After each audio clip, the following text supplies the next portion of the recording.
नांदुरा बुद्रुक येथे एका अतिशय गरीब कुटुंबातील महिला पार्वतीबाई हाळे हिचा जेव्हा मृत्यू झाला त्यावेळेस सदर समाजातील लोकांनी अंत्यविधीसाठी जेव्हा स्मशानभूमीसाठी गेले तर त्या ठिकाणी गेले असता काही समाजातील इतर समाजातील लोकांनी ही स्मशानभूमी ही आमची आहे आणि या ठिकाणी आम्ही अंत्यविधी करू देणार नाही म्हणून विरोध केला। तर त्यावेळेस आम्ही जेव्हा स्वतः गावामध्ये जाऊन त्या स्मशानभूमीमध्ये जे काही त्या महिलेचा दफनविधी आहे तो करण्यासाठी आम्ही त्यांना सांगितलं, त्यानंतर देखील त्यांचा विरोध कायम होता।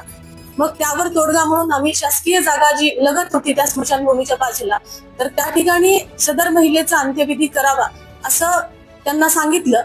त्यानंतर सुद्धा जेव्हा त्या समाजातील लोकांनी विरोध केला तेव्हा प्रशासनाला तिथे विभागाच्या सहकार्याने आम्ही त्या लोकांवर कारवाई केली। त्या लोकांवर कारवाई केल्यानंतरच त्या ठिकाणी अंत्यविधी हा शांततेमध्ये पार पडला। तर या प्रकरणामध्ये मला आमच्या तालुक्याचे जे उपविभागीय पोलीस अधिकारी आहेत अरविंद रायबोले सर यांचे तसेच पोलीस निरीक्षक भुसनूर साहेब यांचे देखील सहकार्य मिळालं आणि या प्रकरणामध्ये आम्हाला चंद्रकांत मध्ये त्यानंतर रामचंद्र बडगिरे आणि इतर दोघांवरती गुन्हा दाखल करावा लागला।